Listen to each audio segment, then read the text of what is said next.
சில தினங்கள்ல திரைக்கு வரப்போற படம் வாய்மை.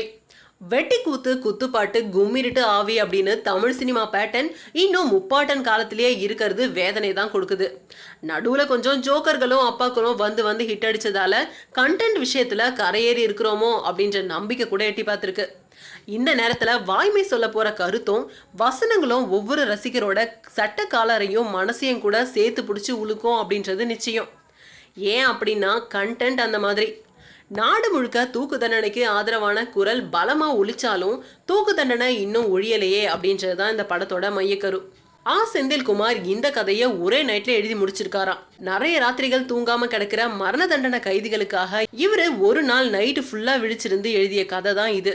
இன்னும் இந்த கதை எத்தனை பேரை தூங்காம முடிச்சிருக்க செய்ய போகுதோ தெரியல. ராஜீவ் கொலை கைதிகள்ல ஒருத்தரான பேரறிவாளனை இந்த கதைக்காக 2 முறை போய் ஜெயில பார்த்திருக்காராம். அது மட்டும் இல்லாம இந்த கதைக்காக உச்சநீதிமன்றத்தோட முன்னாள் நீதிபதி கிருஷ்ணயர் எழுதிய புத்தகங்கள் எல்லாம் பார்த்துட்டு சந்துரு ஐயா அவங்களோட ஆலோசனையை வாங்கிட்டு வந்திருக்காரு.